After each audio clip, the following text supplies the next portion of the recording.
주의 사랑이 생명보다 낫다. 정말 그런 것 같습니까? 주의 사랑이 생명보다 낫다. 하나님께서 우리에게 부어주신 사랑, 하나님께서 우리에게 보여주신 사랑, 하나님 자신의 죽음이죠. 그것이 이제 우리의 육신의 생명보다 낫다 이 말입니다. 시편 63편 3절 같이 읽겠습니다. 이거 아닌데 주의 인자하심이 되네. 주의 친절한 사랑, 인자하심을 주의 친절한 사랑으로 바꾸시고요. Thy loving kindness입니다. The loving kindness. 같이 주의 그 인자하심으로 되어 있죠. 우리 지금 성경에 그걸 주의 친절한 사랑이 생명보다 나음으로 이렇게 읽읍시다. 자, 같이 읽습니다. 주의 친절한 사랑이 생명보다 나음으로 내 입술이 주를 찬양하리이다. 주의 친절한 사랑이 주의 친절한 사랑이 당신의 친절한 사랑이 loving kindness is better than life. 생명보다 낫기 때문에 내가 내 입술이 주를 찬양하리이다. 주를 찬양하리이다. 이 말입니다. 친절한 사랑이 이래 됩니다. 이번에 아마 그 뭐지? 새로 한국에서 고쳤는지 모르겠습니다. 하여튼 지금 이거는 400주년 판인데 친절한 사랑입니다. 예, 오케이. 예. 잠깐 기도하고 시작합시다. 위대하시고 거룩하신 주 하나님 감사합니다. 주의 첫날 함께 모여 예배를 드립니다. 주님께서 저에게 영과 진리로 예배할 수 있게 해주셔서 감사합니다. 항상 진리의 말씀을 전해주셔서 감사하고 선포되는 말씀마다 주의 성령의 기름 부음 차고 넘치게 하셔서 듣는 모든 이들이 기쁨으로 말씀을 받고 또 단순한 마음으로 말씀을 마음에 깊이 간직할 수 있게 해주시며 말씀 믿음과 효과적으로 결합할 수 있게 해주셔서 저희가 구하거나 생각하는 것 이상으로 이 땅에서 모든 것이 넘치게 부어지고 또 아버지 하나님 주님께서 이루시고자 하신 모든 일들을 저희 통해서 이루어 주시려 하는 겁니다. 저희가 주님의 도구입니다. 주님께서 쓰시고자 하신 대로 저희를 사용하여 주시고 또 아버지 저희가 주님을 위해서 일하는 것을 기쁨으로 여기게 하시고 또 하나님의 말씀으로 인해서 또 정말 진정한 기쁨 참된 평안과 안식을 누리게 해주십시오. 힘을 더하여 주십시오. 감사드리며 주의 기도합니다. 아멘. 예, 오늘은 시편 63편을 보겠습니다. 이 시는 다윗의 시입니다. 이 시의 배경 그가 유다 광야에 있을 때란 한마디가 전부예요. 유다 광야에 있을 때 이래 됐죠. 유다 광야에 있을 때. 그 유다 광야에 있을 때 이게 어디냐 하면 이 말씀에 근거해서 유다 광야를 찾아야죠. 하렛숲 아니면 십광야예요. 사무엘상 22장 5절에 대언자 갓이 다윗에게 이르되 너는 요새에 머무르지 말고 떠나서 유다 땅으로 들어가라 하니 이에 다윗이 떠나서 하렛숲에 이르니라. 요 장면. 사무엘상 22장 5절이 이 시편 63편의 그 이제 배경이 된다. 이렇게 봅니다. 가나안 땅은 젖과 꿀이 흐르는 땅으로 알려져 있지만 광야도 많았습니다. 가나안 땅에 광야가 많았어요. 이런 곳은 사람들이 거의 살지 않습니다. 살지 않는 게 아니라 살 수가 없는 거죠. 주께서 오는 그날에는 이 땅의 광야나 항무지나 사막이 모두 초원으로 기름진 땅으로 변합니다. 지금 이 deserted place라는 것, 이 desert라는 것 말이에요. 이 황야가 모두 다 기름진 땅으로 아주 좋은 땅으로 변한다고요. 예. 지금 이 땅은 사람이 살고 있는 땅보다 살 수 없는 땅이 훨씬 많습니다. 어느 나라나 그럴 겁니다. 한국만 해도 산지가 70% 넘어요. 산지가 70% 넘는 말은 사람이 살 수 있는 땅이 30%가 안 된다는 말입니다. 그 30%가 안 되는 땅에 4천만이 넘는 사람이 살고 있는 거죠. 북한은 더 한 거고. 예. 중국도 마찬가지입니다. 강 주변으로만 살지 나머지 사람이 살 수 없어요. 러시아도 마찬가지고 서쪽에 모스크바 쪽에 서쪽으로만 살지 동쪽으로는 전부 다 동토라고. 사람이 살 수 없는 땅이 훨씬 많죠. 그건 이스라엘도 사우디아도 이집트도 다 마찬가지입니다. 예. 여러분이 만약 지도를 다 펼쳐놓으면 전 세계 수많은 사막들을 볼 수 있습니다. 러시아는 광대한 영토가 있지만 사람이 살 수 있는 곳은 그리 많지 않습니다. 대부분이 동토입니다. 중국은 10억이 훨씬 넘는 인구가 광대한 영토가 넘는 인구에 광대한 영토가 있지만 그곳 역시 사막이 훨씬 더 많습니다. 중동의 여러 나라들은 거의 대부분이 사막입니다. 아프리카, 이집트도 마찬가지입니다. 거기서는 아무것도 제대로 자랄 수가 없고 살 수가 없습니다. 다윗은 주의 기름 부음을 받은 자였지만 주의 대언자를 통해서 광야로 가라는 명령을 받았습니다. 광야로 가라. 우리 주께서도 사역을 시작하기 전에 광야에 머물렀고 침례자 요한도 광야에서 사역을 시작했습니다. 사도 바울은 아라비아 광야로 가서 3년을 거했는데 이런 광야 생활은 영적 생활의 필수 요건입니다. 광야는 빵도 없고 물도 없고 도시도 없고 시장도 없고 아무것도 없는 곳입니다.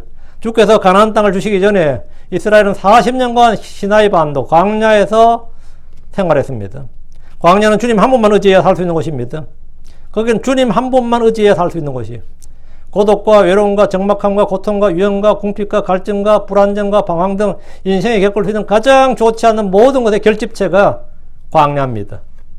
광야의 생활이라는 것이고 사람의 지혜가 별로 필요치 않는 것이 사람의 지혜가 쓸모가 없는 것이 광야입니다.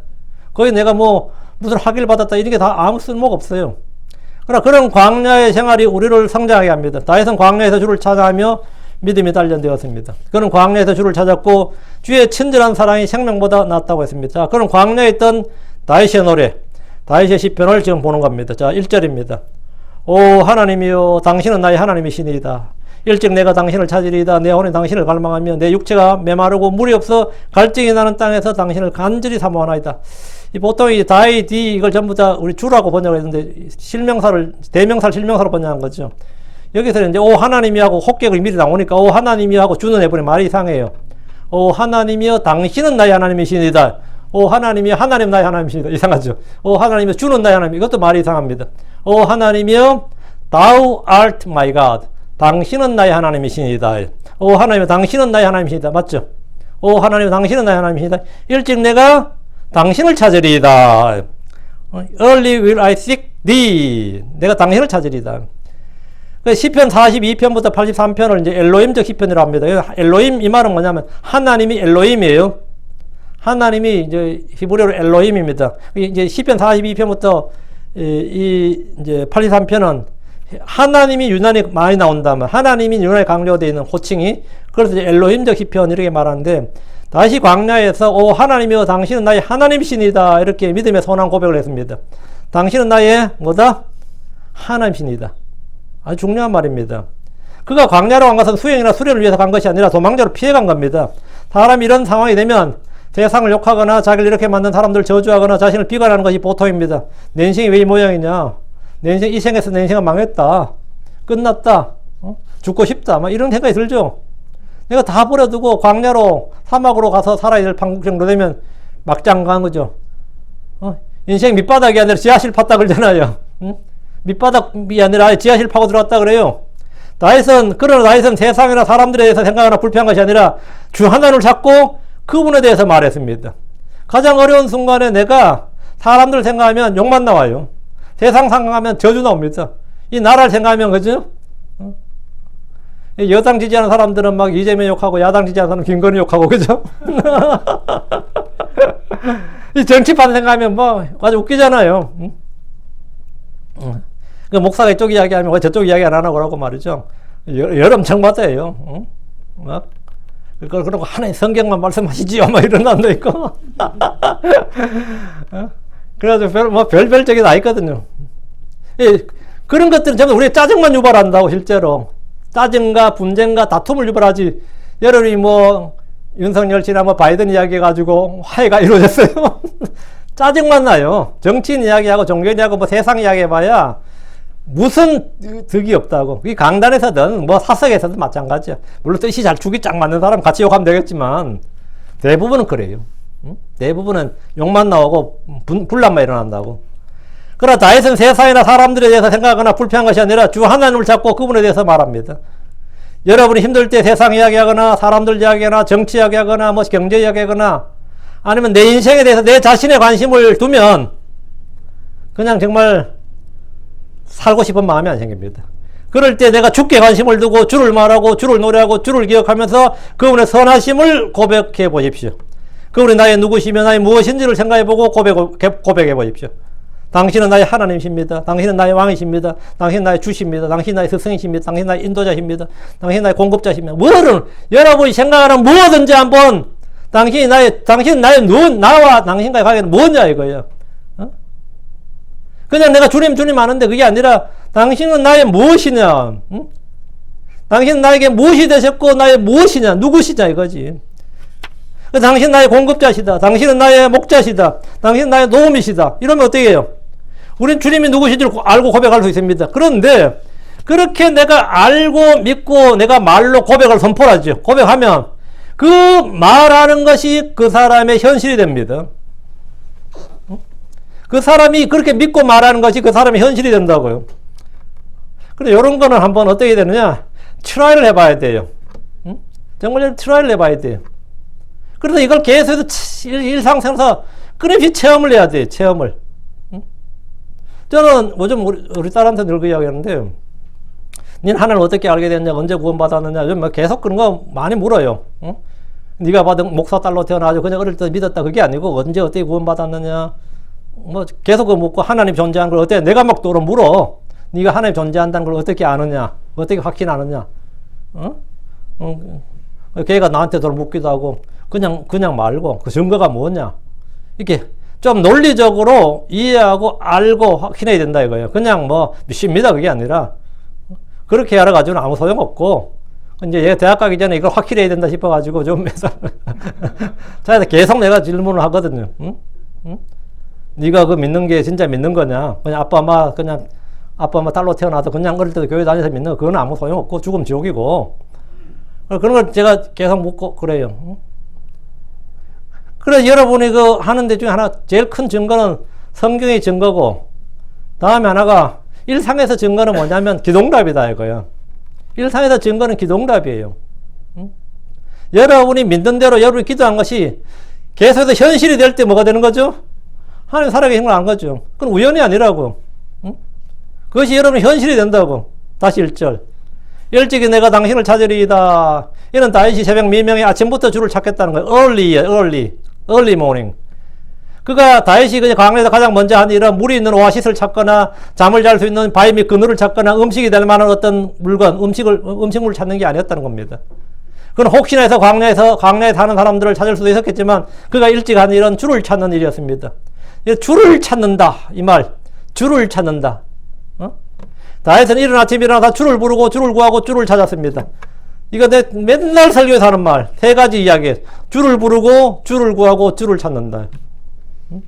주를 부르고 주를 구하고 주를 찾는다고. 많은 애들이 각자 자기가 원하는 걸 찾습니다. 맞죠? 평안을 구하고 능력을 구하고 직장을 구하고 동료를 찾기도 합니다. 그러나 가장 먼저 찾아야 할 것은 주 하나님입니다. 주 예수님을 내가 구하면, 내가 주 예수님을 구하면, 내가 주 예수님을 찾고 구하면, 내가 주 예수님을 부르면 내가 구하는 것을 전부 얻을 수 있습니다. 내가 찾는 걸 다 찾을 수 있어요. 주를 찾으면 내가 찾던 모든 것을 찾을 수 있습니다. 어떤 분이 꽤나 성경도 저한테 좀 배우고 그랬었는데 영적 성장이 참 없어가지고 내가 참 답답하고 제가 지금 내가 성경 가르치는데 상당히 능력에 회의를 좀 가졌어요. 그렇게 말씀이 잘 안 들어가고 그래요. 말씀이 잘 안 들어가. 근데 맨날 이분은 관심이 내가 가르쳐주고자 핀트가 틀려. 내가 가르쳐주고 싶어 하는데 관심이 있는 게 아니라 내가 얻고자 하는 데 늘 관심이 있어. 그 얻고자 하는 게 뭔 걸 자세히 보니까 완전한 평안, 거룩함 이런 거예요. 좋은 거예요. 소원이 좋아. 그러니까 막 세상이 막 아무리 뒤집어지고 뭐 자식들이 아무리 속 썩여도 내가 절대 평화 갖고 싶은 거예요. 근데 자신은 너무나 작은 일에도 흔들리고 불안하고 흔들리고 이런 게 너무 싫은 거예요. 자기 자신이 싫은 거예요. 그 평안을 늘 구하는데 평안이 있느냐 하면 없어. 평안이 온 것 같은데 뭐 전화가 왔네. 뭐 아들이 뭐 경찰서에 있습니다. 뭐 어때요? 밤에 달려가는데 가슴이 철렁할 뿐만 아니라 막 애가 달죠. 응? 애가 지금 뭐 또 어떻게 해가지고 또 혹시 감옥에 가지 않을까 뭐 어떻게 될까 막 그 애만 생각하면 막 자기가 막 사시나무 떠들지 떠는 그 자신이 너무 싫고 그렇대요. 어떻게 하면 평안을 얻을 수 있을까? 그분한테는 뭐 내가 가르치는 성경 지식은 사실 아무 관심 없어요. 실은 뭐 전천년제 예림이든 모천년제 그 사람은 상관없어. 환란 통과든 안 하든 상관없어. 왜? 그건 뭐 상관 있어. 뭐 통과하는 거 안 하는 거 그저 올라가면 올라가고 뭐 주님이 언제 오든 그건 나 상관없고 지금 그 사람이 관심 있는 건 뭐예요? 내 마음속에 완전한 평안, 절대 평안을 얻고 싶은 거예요. 참, 다 이해돼요. 항상 뭐, 이제 신경쇠약 걸릴 정도니까. 어떤 목사님은 그래요. 자기는 수면제 없으면 못 잔대. 목사가 그러니 어떻게 해서. 수면제 없으면 못 자는 목사야. 근데 강단에서는 막 평안을 얻으라 뭐 그러고 난리잖아. 안식, 평안, 뭐 기쁨 난리치는데 지는, 어때? 맨날 이래. 이거 뭔지 아세요? 여기 만지면, 속이 좀 내려간다고 맨날 손 만지. 이거 시퍼래요, 여기가. 맨날 이러고 있어. 이야기하는데도. 여기 계속 만지고 있어. 그게 뭔지 알겠죠? 속이 지금 꽉 찼다, 이 말이에요. 아, 이거 참 안타까운 일이죠. 그래서 그랬어요. 평안을 찾으면 평안이 안 온다고. 절대로 평안이 안 옵니다. 주를 찾아야 평안이 옵니다. 거룩함을 찾으면 거룩 안 와요. 주를 찾아야 내가 거룩해져요. 직장 찾았죠? 계속 떨어집니다. 주를 구하면 직장 구해요. 먼저 주를 구해요. 응? 먼저 주를 구하라고. 여러분 간절히 성공하고 싶어요? 성공을 구하지 말고 주를 구해요. 성공을 찾지 말고 주를 찾으라고. 응? 주를 부르라고. 주 예수님을 구하면 내가 구하는 걸 전부 다 얻을 수 있어요. 주를 찾으면 내가 찾던 모든 걸 찾을 수 있습니다. 이것이 다윗이 일찍 주를 찾은 이유입니다. 다윗이 빨리 예루살렘으로 돌아가고 싶죠. 지금 내가 광야에 있을 곳이 아니잖아. 내가 예루살렘으로 가야지. 내가 광야에 있을 사람이 아니잖아요. 빨리 예루살렘 복구해야지. 광야가 뭐야. 지금 먹을 것이 없습니까? 당연히 일자를 찾아야지. 일자를 구해야지. 그 면접도 보고 뭐 어플리케이션 내야지. 근데 먼저 내가 주를 찾고 구하십시오. 그거 잘하면 여러분 말이죠. 막 오퍼 내면 막 옵니다. 아닐 것 같죠? 내봐. 한번 해봐요. 안식할 쉼터와 집이 필요합니까? 주를 찾으십시오. 주께서 안식을 주십니다. 마음의 평안을 원합니까? 주를 찾으십시오. 평강은 주로부터 옵니다. 내 혼이 당신을 갈망하며, 내 혼이 뭐냐? 당신을 갈망하며. 다윗은 광야에서 주를 간절히 바라고 찾았습니다. 다시 1절. 내 육체가 메마르고 물이 없어 갈증이 나는 땅에서, 이게 광야죠. 내 육체가 메마르고 물이 없어 갈증이 나는 땅, 이게 광야고 사막이에요. 광야는 먹을 것과 마실 것이 없고 육체가 줄이고 목마른 곳입니다. 그럼 이런 곳에서 사람 본능적으로 음식을 찾고 물을 찾고 쉴만한 그늘을 찾기 마련입니다. 그런데 다윗은 이런 상황에서 주를 갈망하고 주를 간절히 사모했습니다. 육체의 필요를 전혀 만족시켜주지 못하는 땅이 광야입니다. 이런 환경, 이런 상황에서 가장 필요한 것이 주 하나님입니다. 광야에서 나의 안전, 나의 모든 필요를 채우실 수 있는 유일한 분이 하나님입니다. 당신을 간절히 사모하나이다. 주를 사모한다, 갈망한다는 것은 그가 주를 사랑한다는 것을 보여주는 것입니다. 이것은 크고 첫째 되는 계명을 성취하는 겁니다. 시편 73편 25절에 하늘에서 주 외에 누가 내게 있나이까, 또 땅에서는 주 외에 내가 사모할 자가 아무도 없나이다. 캐톨릭은 하늘에 마리아가 있고 무슬림들의 무함마드가 있겠지만 우리가 사모할 자는 하늘이나 땅이나 주 하나님 한 분이 전부입니다. 다윗이 사모한 것이 무엇인지 보십시오. 그는 주의 뜻을 사모했습니다. 주의 판단들을 사모했습니다. 주의 훈계들을 사모했습니다. 주의 명령들을 사모했습니다. 주의 구원을 사모했습니다. 주의 이름을 사모했습니다.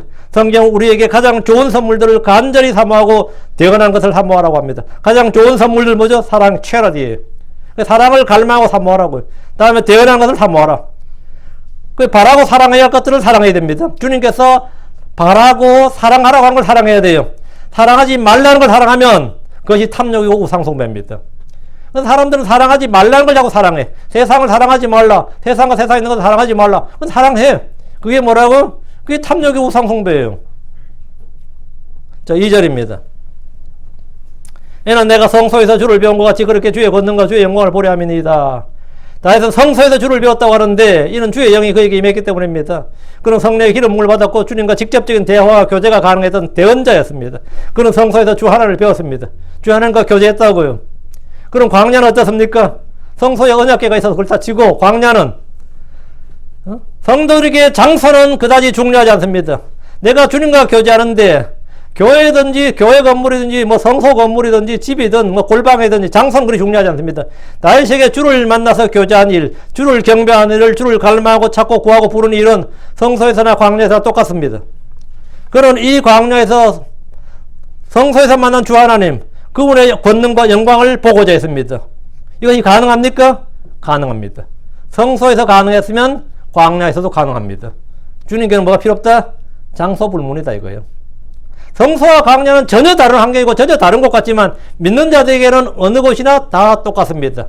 교회에서 주께 예배드릴 수 있는 사람은 골방에서나 광야에서나 똑같이 주를 경배할 수 있습니다. 주의 권능과 주의 영광을 보려 한다고 했는데 이는 주님의 권능으로 일하시는 것을 보려 한다 이 말입니다. 주님께서 권능으로 일하시는 것을 보는 것, 그게 주의 영광을 보는 거죠.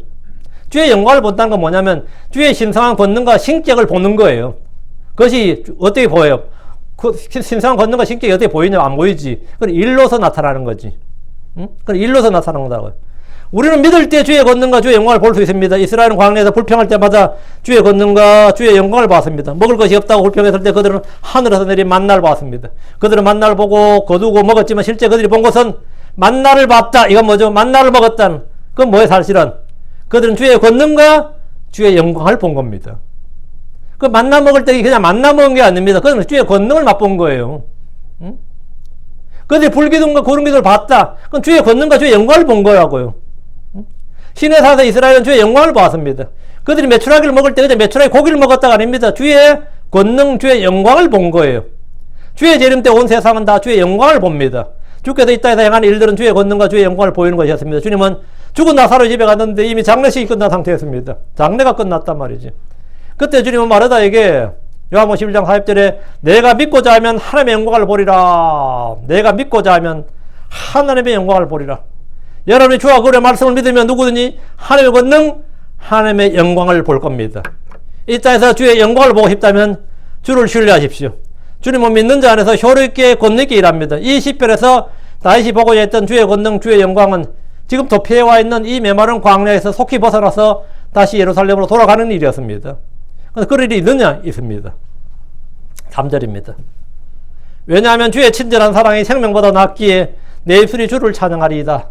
주의 권능, 주의 영광을 보고자 했던 이유, 내가 주를 찬양하는 이유가 이겁니다. 왜냐하면 왜냐하면 주의 친절한 사랑이 생명보다 낫기에, 사랑은 율법의 성취고 완성입니다. 사랑은 가장 좋은 것입니다. 사랑은 성령의 열매입니다. 사랑은 허다한 죄를 덮습니다. 사랑은 사람을 채워줍니다. 아가서에서 당신의 사랑은 포도주보다 더 나았나이다 라고 했는데 주의 친절한 사랑은 포도주보다 나은 정도가 아니에요. 생명보다 낫다. 생명보다 낫다. 하나님은 사랑이십니다. 하나님은 나를 사랑하사 나를 위해 자신을 주었습니다. 주의 친절한 사랑이 생명보다 낫다는 것은 그분의 사랑으로 우리가 구원을 받았고 영원한 생명을 얻었기 때문입니다. 에베소 2장 4절에 긍휼히 풍성하신 하나님께서 우리를 사랑할 때 보여주신 자신의 크신 사랑을 위하여, 하나님께서 친히 우리를 사랑하실 때 보여주신 자신의 크신 사랑, 하나님 자신의 크신 사랑을 보여주셨다는데 어떻게 보여주신 거죠? 십자가 위에서 보여주신 겁니다. 고난과 죽으심을 통해서 하나님은 자신의 사랑을 우리에게 나타내고 드러내고 선포하고 보여주신 거예요. 우리가 죄들 가운데서 죽었을 때 그리스도와 함께 살아났습니다. 주의 크신 사랑에 대해서 생각해 보십시오. 그 사랑은 하나님의 선물 중에서 가장 큰 것입니다. 하나님의 사랑은 자신을 죽기까지 한 사랑입니다.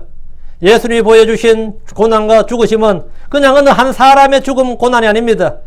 사람이 되신 하나님의 사랑, 하나님의 긍휼, 하나님의 은혜를 보여주신 거, 하나님의 권능을 보여준 거예요. 예. 이보다 더 큰 사랑은 없습니다. 두 구절을 보겠습니다. 에베소서 5장 2절, 요한일서 3장 16절. 에베소 5장 2절.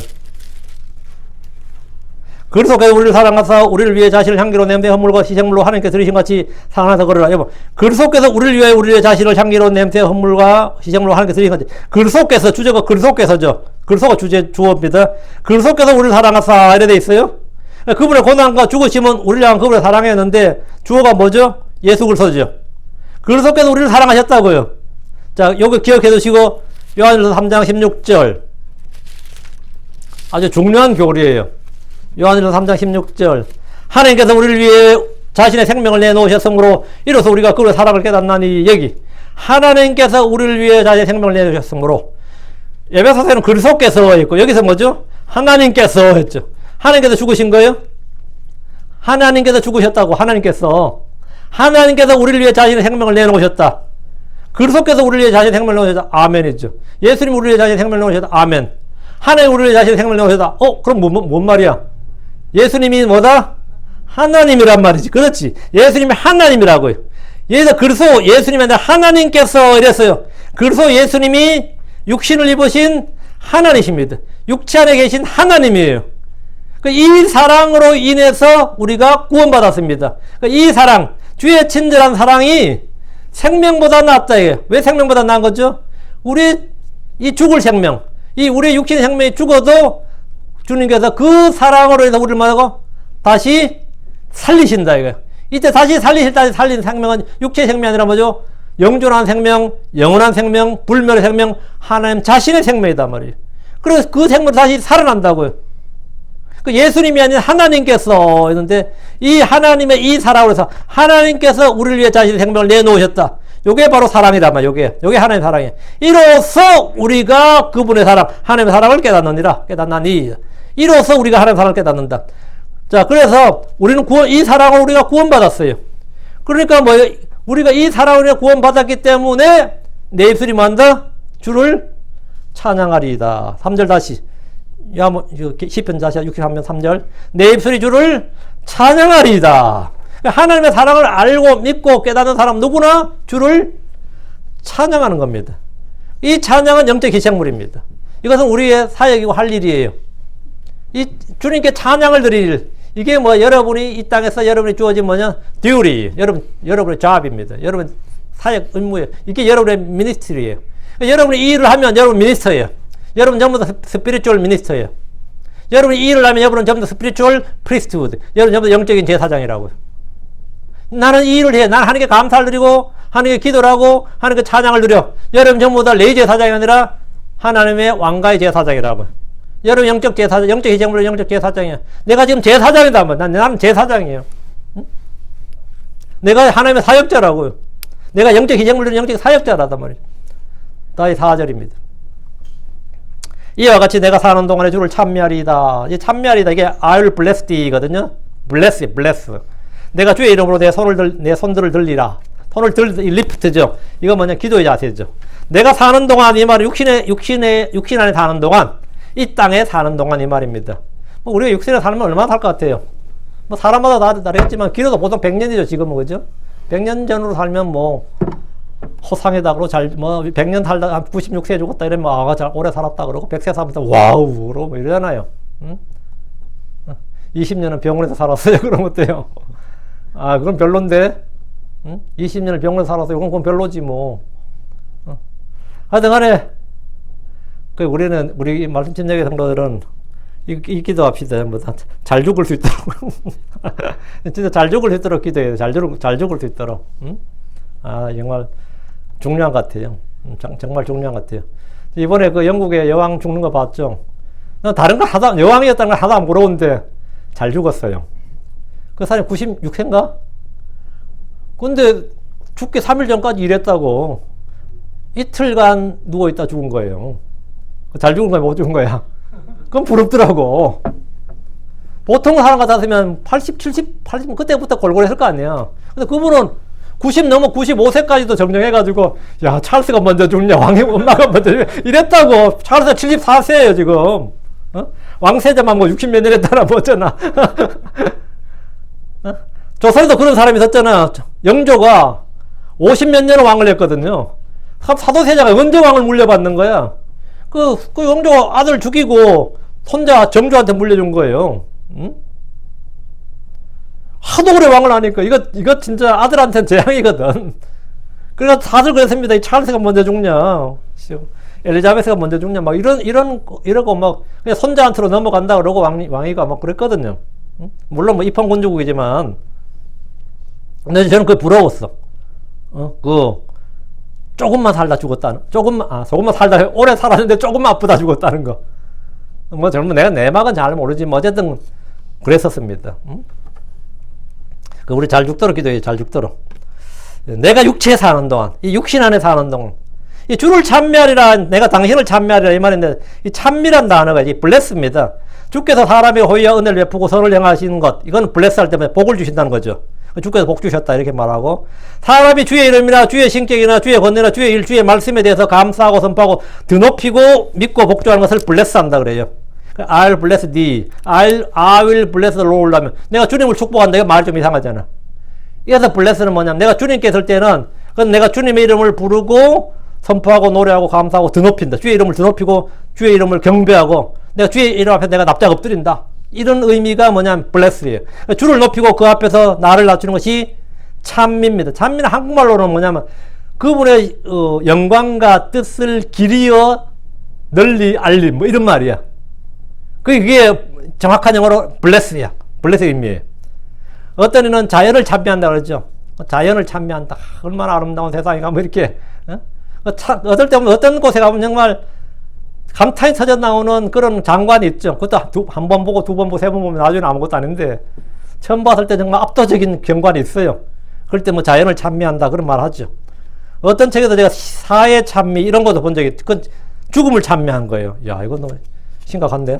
그럼 우리는 주 하나님의 아름다움과 그분의 훌륭한 위대하심과 그분의 신격과 그분의 행하신 크신 일과 그분의 그 말씀을 길이어 칭송하는데 이것이 뭐냐면 내가 주의 이름을 내가 사는 동안 주를 찬미하리라 이 찬미입니다. 다시 4절 내가 주의 이름으로 내 손을 들리라. 이 땅에는 주의 이름으로 불리는 것들이 있습니다. 내가 주의 이름으로 내 손을 들리라 했는데 주의 성전은 주의 이름으로 불리는 집이죠. 주의 성전 자체가 주의 이름으로 불린 집입니다. 주의 집이잖아요. 그러니까 주의 이름으로 불리는 집이 성전이에요. 이스라엘은 주의 이름으로 불리는 백성입니다. 이스라엘이잖아요. 엘이 뭐예요? 하나님이잖아요. 그러니까 이스라엘은 주의 이름으로 불리는 백성입니다. 성경은 주의 이름으로 불리는 말씀 책입니다. 주의 말씀이잖아요. 주의 이름으로 불리는 거죠. 크리스천은 뭐죠? 그리스도 이름으로 불리는 사람입니다. 크리스천이잖아요. 크리스천 할 때 DIA에 묻는 거 알죠? 캐나다 사람을 뭐로 캐나다 사람을 그러죠? 캐네디언 그러죠. 코리아를 코리언 이러잖아요.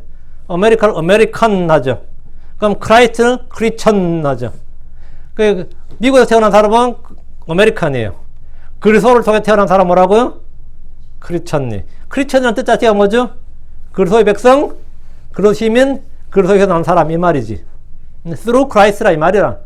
그리스도 안에 거하는 사람이라는 뜻이라. 크리스천이야. 우리는 그리스도 이름으로 불리는, 그리스도란 존귀한 이름으로 불리는 사람이 크리스천이에요. 우리가 뭐 나이롱 신자 이런 말도 쓰지만 크리스천이라면 크라이스트가 들어갔다 이 말이에요. 크라이스트가. 이게 지저스 크라이스트란 말이죠. 이건 구에서 L 들어가는 것보다 훨씬 더 위대한 거예요. 우리가 크리스천 할 때. 나 크리스천입니까? 이렇게. 크리스천입니까?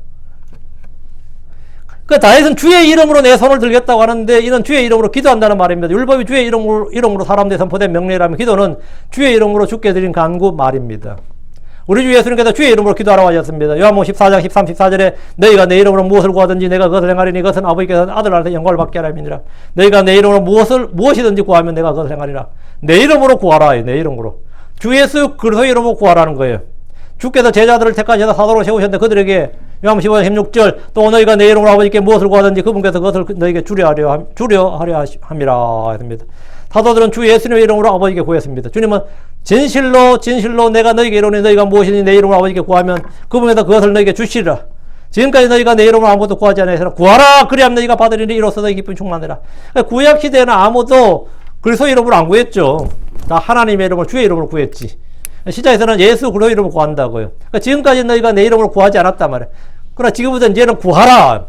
그리하면 너희가 받으리라.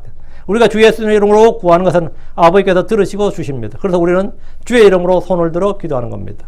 5절 내 혼이 골수와 기름진 것으로 만족할 것이요 또 내 입이 기쁨의 풀로 주를 찬양하리라.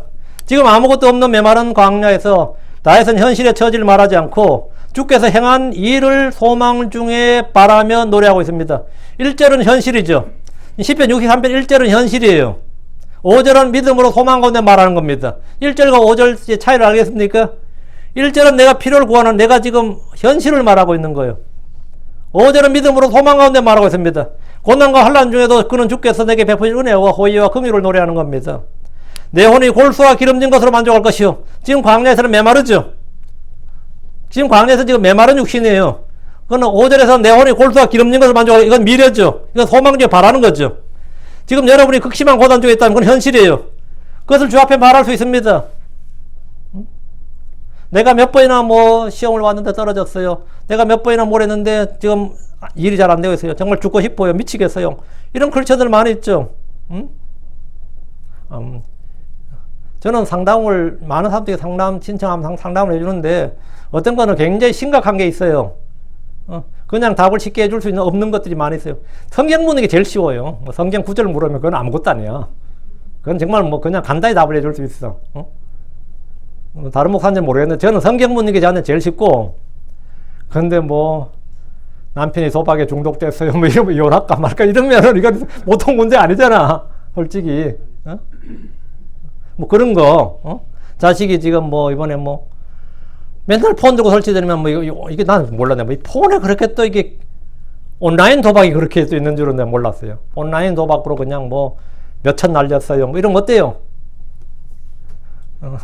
그냥 즉석에서 나오는 말은 패죽이고 말지. 그런 거 가만히 놔둬 이거 패죽이고 말지. 이런 생각이 들지만 그걸 그렇게 말할 수 없잖아. 목사가 반 죽여놓지 그랬어요. 그럴 수는 없는 거 아니에요. 응? 뭐 그런다고 애들이 뭐 죽을 것도 아니고. 진짜 뭐 많아요. 진짜 뭐 들어보면 아픔과 이게 진짜 막 전달되는 것도 많아요. 막 진짜 내 속에서 막 전달이 된다니까. 그 사람이 아픔이 막 내 속에 막 전달이 돼요. 와, 들어보면. 이게 현실이라고. 근데 우리는 현실에서 그냥 그걸로 불평하고 짜증내고 열받고 한다고 될 거야. 아니단 말이야. 이런 상황에서 내가 바라는 게 뭐냐? 내가 보고자 하는 하나님의 권능과 영광이 뭐냐? 그것을 믿음으로 고백하고 노래하라는 거예요. 그게 5절이에요. 내가 보고자 하는 하나님의 권능과 영광이 뭐냐 이거예요. 내 혼이 골수와 기름진 것으로 만족할 것이요. 지금 다윗은 광야에서 지금 정갈 잡아먹고 생겼잖아. 그 부자한 음식들 먹을 수 없는 거 아니야. 그럼 뭐 먹어요? 뱀 잡아먹어? 그것도 율법상 있을 수 없는 일이잖아. 지금 광야에 가는데 뭐 먹냐고. 물도 없고, 응? 근데 지금 이럴 때는, 뭐죠? 마누라 끓인 김치찌개 생각난다. 그래요. 뭐 송송 넣고 한 김치찌개 생각난다. 얼음 동동 띄운 뭐가 생각난다. 하는데, 그렇게 여러분이 믿고 기도하면 그런 날 와요. 분명히 그런 날 와요. 걱정하지 말고 그런 걸 내 혼이 골수와 기름진 것으로 만족할 것이 하면 내가 얼음 띄운 냉면으로 만족할 것이요. 그러면 그런 날이 온다고. 그렇게 먹게 되죠. 걱정하지 말고 네가 바라는 거를 그렇게 해. 응? 이 광야에서 다윗이 한 이 기도는 문자 그대로 그의 인생에서 성취가 됐다 안 됐다? 성취됐습니다. 그의 혼은 골수와 기름진 것으로 만족했습니다. 그가 40년 동안 통치하면서 그가 누렸던 부와 영광, 권세는 엄청났습니다. 응? 엄청났어요. 5절. 또 내 입이 기쁜 입술로 주를 찬양하리라. 앞에 건 육신적인 것이라면 육신의 필요가 채워진 거고, 뒤는 뭐죠? 영적 필요가 채워진 거죠. 내 입술이 기쁜 입술로, 내 입이 기쁜 입술로 주를 찬양하리라. 어쩔 수 없이 찬양하는 게 아니라, 이 자원에서 자발적으로 은혜에 감사해서 찬양하는 거예요, 이건 지금. 다윗은 지금도 메마른 광야에서 주를 부르고 찬양하지만 회복된 뒤에 기쁜 입술로 주를 찬양하겠다는 겁니다. 고난 중에서 주를 찾는 일은 사실 쉬워요. 막 울부짖긴 쉽다고. 그러나 먹고 배부르게 되면 마음이 높아지고 주를 잊어버릴 일이 많습니다. 다윗에게 주를 섬기는 일은 고난의 때나 부유한 때나 동일했습니다. 그에게는 광야에서 주를 찾을 때나 왕궁에서 주를 찾을 때나 사실 같았어요. 그게 인티그리티예요. 그게 순전함이에요. 일관됐다고. 그에게 부와 재물을 영적 생활하는데 아무런 해나 도움이 되지 않았습니다. 그건 해롭도 아니고 도움도 아니에요. 그러니까 그가 광야에 가는 그 궁핍한 생활이 그의 영적 생활에 해가 되느냐 아니에요. 그것도 방해가 되느냐 아니라고. 도움이 되냐 그것도 아니야. 그건 그의 환경은 그게 아무것도 아니었단 말이지. 이는 사도 바울도 마찬가지였습니다. 빌립보 4장 11절 12절에 내가 궁핍함으로 말하지 아니하노라. 내가 어떤 처지에 있든지 거기에서 만족하는 법을 내가 배웠노니 내가 비천하게 되는 것도 알고 풍부하게 되는 것도 알아. 어디에서나 모든 일에서 배부른 것과 배고픈 것 풍부한 것과 궁핍한 것을 다 배웠노라. 이 말은 뭐예요? 배부른 것 배고픈 것 풍부한 것 궁핍한 걸 다 배웠다. 그 어떤 상황에서도 나는 주를 찾아하고 감사하고 노래했다 이거예요. 난 주를 섬기는데 나의 환경은 나에게 해가 되지 않았다 이거지. 응? 그 욥과 같은 사람은 재산이 아무리 많아도 그건 다다익선입니다. 많으면 많을수록 그 사람이 좋아요. 그 사람 그걸로 선을 베풀고 의를 행할 사람이라고. 아브라함은 재산이 많으면 많을수록 좋은 사람이야. 다윗도 재산이 많으면 많을수록 좋은 사람이야. 그걸로 그 사람의 영적 생활이 방해 안 돼. 나는 몰라.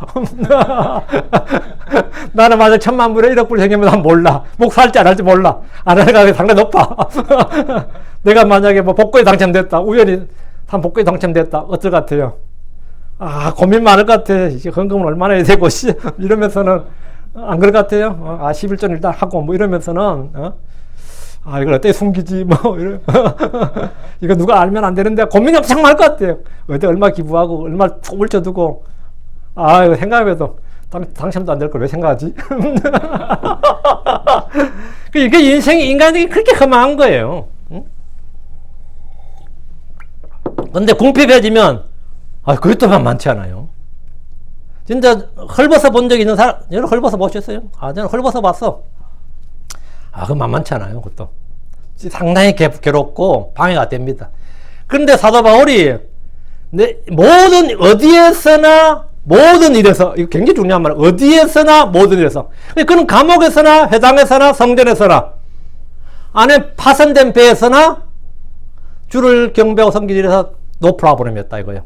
그리고 모든 일에서 두들겨 맞았을 때나 사람들한테 막 셋집에서 막 사람들이 막 로마의 셋집에 몰려올 때나 지금 뭐 똑같았다 이거죠. 배고픈 것이나 풍부한 것, 궁핍당한 것, 배부른 것, 난 다 노프라브렘이었다 이거예요. 근데 롯에게 돈이 많은 건 상당히 문제가 됐어요. 롯이 돈이 많으면 그건 상당히 문제가 됐다고. 대부분의 크리스천들은 아마 문제가 될 겁니다. 그 사도 바울은 잡혀서 매를 맞고 채찍에 맞고 감옥에 갇혔죠. 그때 뭐 했어요? 감옥에서 빌립보 가면서 기도한 후에 함께 예, 찬양했습니다. 그가 처한 환경은 뭐라고요? 주를 섬기는 일에, 찬양하는 일에 조금도 방해가 되지 않았다고. 방해되지 않았어요. 지금 많은 성도들이 어려움에 처하면 그것을 핑계로 신앙생활 포기하거나 게을리합니다. 지금 제가 너무 힘들어가지고 교회 못 가겠습니다, 목사님. 이런 분 많아요. 응? 저는 그거 다 이해하기 때문에 정죄하지 않습니다. 판단하지 않아요. 충분히 저는 이해합니다. 잘했다는 말은 아니에요. 이해한다는 말이지. 그걸 뭐 잘했다는 말이 아닙니다.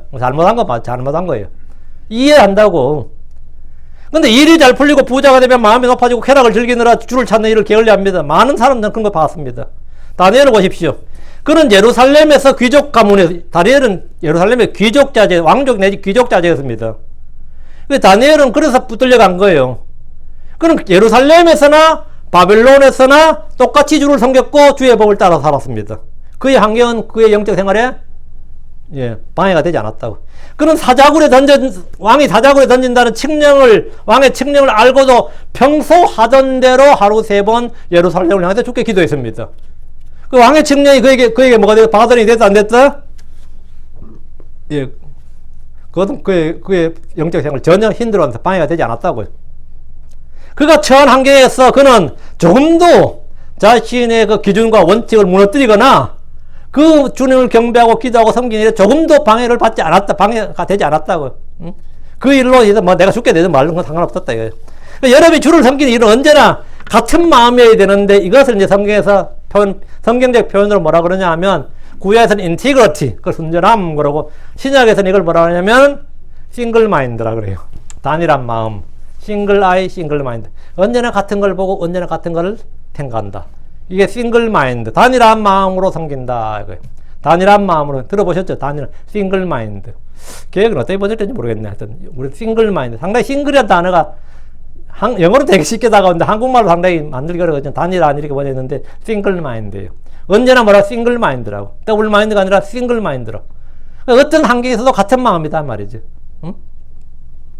한자로는 초지일관이라고 그러고. 네. 6절입니다.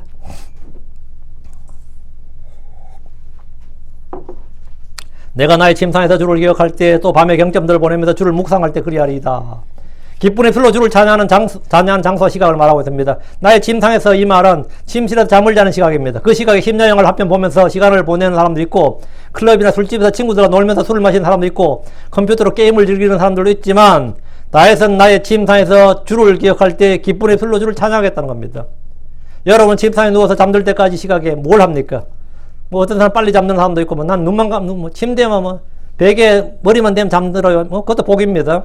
근데 어떤 사람 5분 10분 있다 잠들죠. 그럼 그 시각에 뭘 하냐고요? 주를 기억하고 주를 찬양하십시오. 누군가 생각나면 기도하십시오. 가장 짧은 시간에. 제가 가장 기도를 많이 하는 시간, 가장 내가 기도를 많이 한 장소를 말하라고 하면 난 침대입니다. 난 침대 위에서 제일 기도를 많이 했고 침대 위에서 가장 많이 묵상했어요. 저는 잘 때 기도하고 일어날 때 기도하는데 그곳이 다 침상입니다. 낮잠을 자고 깰 때도 침상에서 줄을 잡고 줄을 기도합니다. 아주 좋아요. 잠을 들기 전에 그리고 잠이 깬 후에도 침상은 기도하기 좋고 묵상해도 좋은 장소입니다. 뭔가 마음의 긴장이 완전히 풀린 시각이고 가장 평안한 장소이기 때문입니다. 침상에서 기도하는 거 굉장히 좋아요. 굴러 잠들어 보면 되거든. 응? 그래서 묵상하면 그것도 뭐 좋아요. 잠들어 버리면 돼요, 그 다음에. 응? 그러면 꿈도 더 좋은 꿈을 잘 꿔요, 많이 꿔요. 아, 예사롭지 않는 꿈이네. 이런 꿈들을 꾼다고. 응? 그렇지 않으면 꿈도 아주 흉몽을 꾸지. 그게 가장 평안한 장소다고요. 여러분 침상을 잘 활용하세요. 침상을. 나에선 침상에서 주를 기억하고 밤의 경점들을 보내면서 주를 묵상했습니다.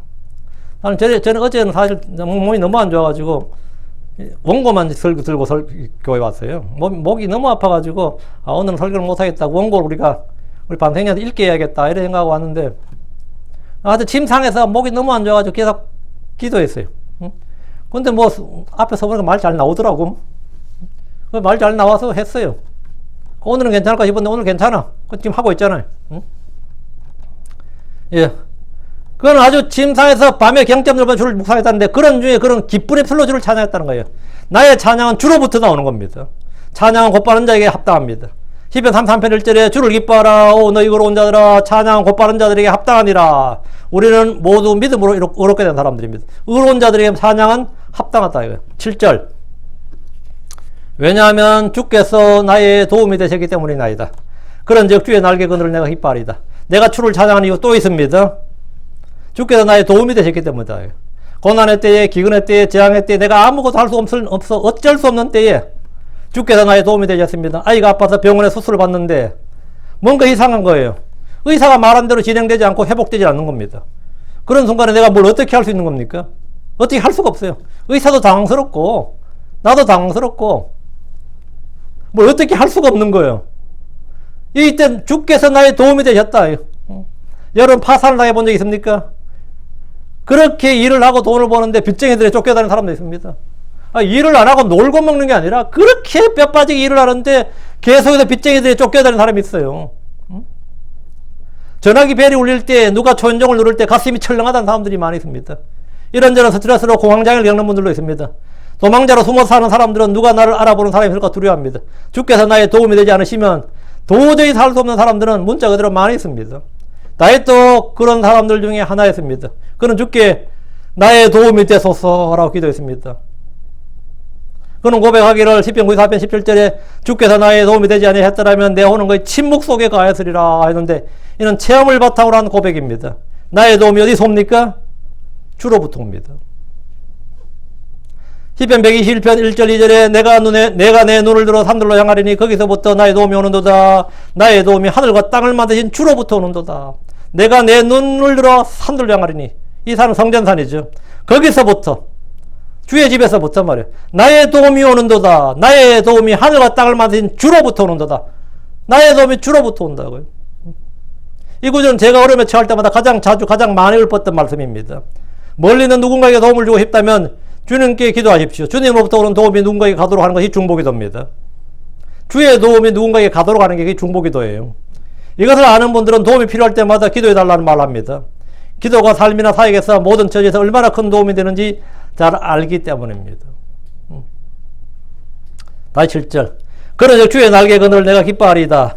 주의 날개 그늘은 피난처입니다. 성경에서 날개 그늘이라고 하면 그것은 보호를 의미합니다. 어릴 때 저는 갑자기 쏟아지는 비를 피해서 어느 집에 처마 밑에 한참 서 있었던 적이 있습니다. 처마 밑에 서 있는 거예요. 한 발자국 앞에서 비가 내리는데 그 좁은 처마 밑에서 비가 내리지 않아서 한동안 서 있었습니다. 좁은 처마 밑과 달리 넓은 주의 날개 그늘은 그분을 신뢰하는 자들을 충분히 덮고도 남습니다. 닭이 새끼들을 모아서 모두 자기 날개 아래 품듯이 주님은 주의 백성 모두를 그분의 날개 그늘 아래 두시며 피난처로 삼게 하십니다. 시편 57편 1절에 참으로 주의 날개 그늘 안에 내가 나의 피난처를 만들리니 이 재난들이 지나갈 때까지니이다. 주의 날개 그늘 안에 내가 피난처를 둔다고요. 주의 날개 그늘, 주님만이 나의 쉘터라고. 주의 날개로 날개 그늘을 보십시오. 거기는 안정과 도움과 평안과 기쁨과 안식이 있습니다.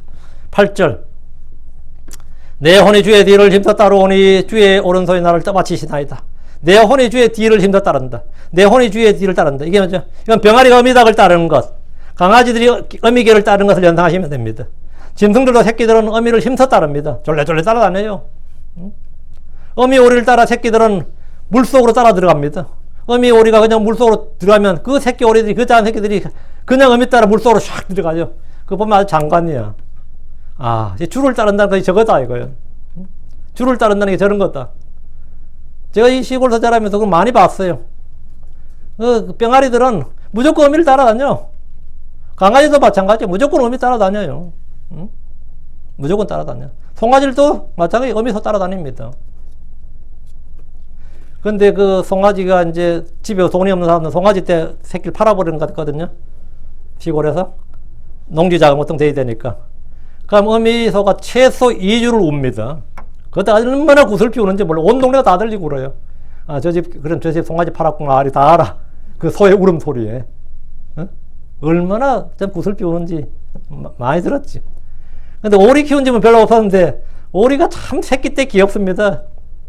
근데 오리들은 항상 물로 가잖아요. 근데 그 어린 새끼들이 어미가 물에 싹 들어가면 어떡할 것 같아요? 난 못 들어가. 그러지 않습니다. 그냥 따라 들어가요. 그럼 안 떠? 떠요. 그때 자기 수영 능력을 아는 거야. 나는 타고난 뭐다? 수영 능력이 있다는 걸 알게 되는 겁니다. 타고난 수영 능력이 있다는 걸 알게 돼요.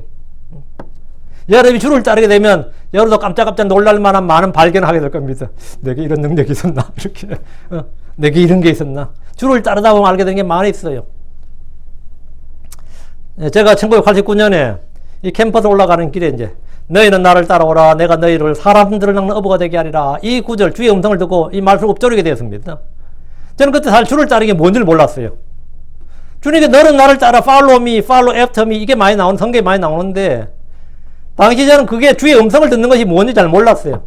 그러니까 막 이 서점 가가지고 하나님의 음성을 듣는 법 이런 책을 막 사서 봤다고. 근데 그게 아는 게 아니라 그거 읽는다고 아는 거 아니에요. 주를 따른다는 것은 주의 말씀을 따른 겁니다. 성령을 따른다는 분들이 꽤 많이 있지만 성령 인도를 받는다. 그것이 뭔지 사실 잘 모릅니다. 실체가 없어요. 주의 말씀을 따른 것이 성령 인도를 받는 겁니다. 다윗은 내 혼이 주의 뒤를 힘써 따르겠다고 했는데 그분이 우리의 선한 목자이기 때문입니다. 주의 오른손이 나를 짜바치시나이다. 주의 오른손은 권능의 손입니다.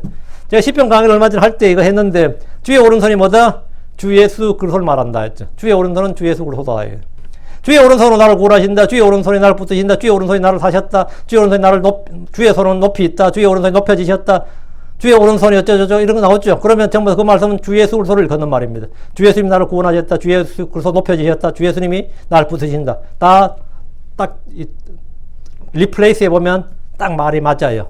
주의 오른손은 주 예수 그리스도를 말합니다. 9절 그러나 내 혼을 찾아 그것을 멸하려 하는 그들은 땅의 더 낮은 부분들 속으로 가리다. 땅의 더 낮은 부분들 여기 언더라인 lower part of the earth 이건 뭐냐? 지옥입니다. 역사적으로는 이게 지금 다윗을 말하고 예언적으로는 주 예수 그리스도 영적으로 모든 성도를 말합니다. 내 혼을 찾아 멸하려는 자는 멸망의 아들 사망의 권능을 가진 자서 마귀입니다. 마귀는 처음부터 살인자고 거짓이압입니다. 주 예수님은 생명을 살리고 살리시는 분입니다. 그러나 마귀는 생명을 도둑질하고 죽이고 멸하려는 자입니다. 마귀와 그의 사역자들은 지금도 계속해서 삼킬자를 두르고 찾아다닙니다. 그들은 땅의 더 낮은 부분들 속으로 들어가리라 이 말은 지옥 간다 이 말을 이렇게 한 겁니다. 땅의 더 낮은 부분이 뭐냐? 지옥입니다. 지옥은 문학적, 상징적, 신화적, 비유적 장소가 아니라 실제 literal place입니다. 물리적 physical place라고요. 지옥은 땅의 심장부, 땅의 더 낮은 부분이라고 합니다. 일반적으로 사람들이 말하는 땅의 더 낮은 부분은 무덤이죠. 땅을 파서 사람을 거기 묻으니까 땅의 더 낮은 부분은 몸을 묻는 무덤을 떠면 땅의 더 낮은 부분이라고 그러는데 혼은 땅의 더 낮은 부분으로 내려갑니다. 아래로. 이것을 히브리어로는 스올이라고 그러고 한국 개혁성경에서 음부라고 그랬고 헬라어로는 그리스어로는 그걸 하데스라고 그러는데 킹제임스 성경은 무덤과 지옥을 정확히 구분해 줍니다. 이사야서로 가서 44장 2, 3절 한 구절 보죠. 여기 정확히 나옵니다. 이사야 44장 2, 3절 오 하늘들아 너희는 노래할지다 하늘들아 너희는 노래할지다 하늘들에 있는 자들 말한 거죠. 하늘에 거쳐 있는 자들 주가 그 일을 행하였느니라. 하늘들아 이거 언더라인 땅의 더 낮은 부분들아 너희는 외칠지어다. 땅의 더 낮은 부분들아 하면 땅의 더 낮은 부분 누가 있는 거죠? 땅의 더 낮은 부분들아 너희는 외칠지어다. 오 산들아 숲과 그 안에 있는 모든 나무들아 너희는 소리내어 노래할지어다. 주가 야곱을 구속하시고 이스라엘에서 자신을 가롭게 하였느니라. 이 구절에서 셋을 보죠. 우리는 하늘들과 땅의 더 낮은 부분들 그리고 땅 위에 있는 것들입니다. 땅의 더 낮은 부분은 뭐 땅의 더 낮은 부분들아 이건 뭐죠? 지옥을 말합니다. 에베소 4장 9절에 이제 그분께서 올라가셨은즉 하늘로 올라가셨죠. 위로 올라가셨습니다. 그것은 곧 그분께서 먼저 땅의 더 낮은 부분들로 내려가신 것이 아니면 무엇이냐? 땅의 더 낮은 부분들로 내려가셨다고. 그 땅이 있고 땅의 더 낮은 부분으로 내려갔다. 이거는 죽어서 주님께 혼이 지옥으로 가신 걸 말합니다. 주님은 위로 올라가셨고 그 전에 땅의 더 낮은 부분들로 내려가셨습니다. 의인들의 혼을 찾아 멸한 자들은 땅의 더 낮은 부분으로 가자. 그건 뭐 지옥으로 간다 이 말이죠. 10절입니다. 그들은 칼에 쓰러질 것이요 그들은 여우의 몫이 되리라 하는데 그들은 칼에 쓰러진다 이 말은 주의 입에서 나오는 칼을 말합니다. 전능자의 큰 날에 주와 대적하여 전쟁하던 무리들은 그분의 칼에 죽임을 당하고 쓰러집니다. 계시록 19장 15절 21절이죠. 계시록 19장 15절 그분의 입에서 예리한 검이 나오는데 그분께서 그 검으로 민족들을 치시고 또 철장으로 그들을 다스리시라. 그분의 입에서 예리한 검이 나오는데 그 검으로 민족들을 치신다. 그 검에 죽는다 이 말이에요. 칼에 죽는 거죠. 19장 21절 그 남은 자들은 말타신 분의 칼고 그분의 입에서 나온 칼로 죽임을 당하니 모든 날짐승이 그들의 살로 배를 채우더라. 이게 칼로 죽임을 당한다 이 말이죠. 이게 9절 이야기예요. 그들은 여우들의 몫이 되리라 했는데 이 시체를 말한 겁니다. 사체. 죽임을 당한 자들은 묻히지 못한 채 몸의 이 길에 들에 그대로 있을 때 하늘의 새들이 날아와서 그들을 먹습니다. 그리고 들의 짐승들 역시 와서 그들을 먹는데 죽은 사람들의 사체를 먹는 짐승들 중에 하나가 여우들입니다. 그들은 여우들의 몫이 되리라 한 것은 죽은 사람들의 사체에 관한 것인데 짐승들의 모이가 된다 이 말입니다. 주로 개들의 모이가 된다, 또 여우들이 먹여야 된다. 개들이 먹여야 된다면 그 수치를 말하는 거예요. 내가 개를 잡아먹는 것은 율법에 부재한 거죠. 그 한국 산동의 보신탕이겠지 모르겠지만 개를 먹는다는 게 요즘 잘 없는 일이잖아요. 그런데 개가 나를 먹는다 그러면 어때요? 이건 진짜 하나의 백성도 끔찍한 일이지. 그래서 개가 내 살을 먹으리라 그러면 이거는 유대인들에게는 완전 저주의 표현입니다. 근데 이게 그들은 여우들의 몫이 되라. 이것도 마찬가지야. 산짐승한테 내가 먹여야 된다. 내가 산짐승을 잡아먹어야 되는데 산짐승이 나를 잡아먹는다 그러면 어때요? 이것도 끔찍한 말이죠. 저주의 표현인데 죽은 사람들 사체에 관한 것으로 짐승들을 먹여야 된다 이 말입니다. 11절 그러나 왕은 하나님을 기뻐할 것이요 그분으로 맹세하는 모든 자는 자랑하리라. 그러나 거짓들을 말하는 그들의 입은 막히리라. 여기서 왕은 역사적으로 다윗을 말하는 것이고 예언적으로는 주 예수를 봅니다. 다윗은 자신을 기뻐한 것이 아니라 하나님을 기뻐하리라. 하나님을 기뻐한다.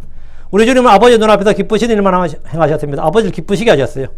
그분을 맹세하는 모든 자는 자랑하리라 했죠. 그분으로 맹세하는 자들은 모두 자랑하리라.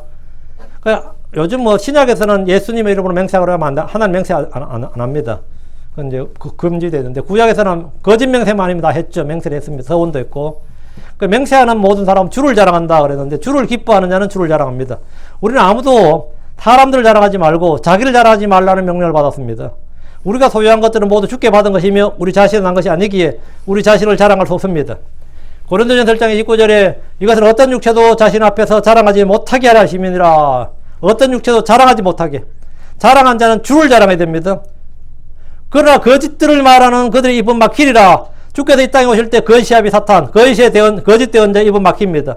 거짓 형제들, 거짓 사도들, 거짓 대언자들, 거짓 교사들, 거짓 유대인들 입도 막힙니다. 그러나 거짓들을 말하는 자들은 말하는 그들의 입은 막히리라. 주 앞에서 그들은 예수님은 그릇이다. 주는 그릇이다. 이 고백에 아무 말도 하지 못합니다. 그들이 한 모든 거짓말은 다 막힌다 이거예요. 진리이신 그분 앞에서는 어떤 거짓말도 할 수가 없기 때문입니다. 빛이신 그분 앞에서는 거짓말 할 수가 이입이 막힌다 이거예요. 그날에 그들은 무릎을 꿇고 모든 혀가 그분이 주요 그리스도라는 사실을 시인하고 자백할 겁니다. 그 외에 거짓말하던 그들의 입은 완전히 막히게 되고 아무 말도 할 수 없다 이거예요. 그날에 주 앞에서 아무도 거짓을 말할 수 없습니다. 어떤 거짓말도 할 수가 없습니다.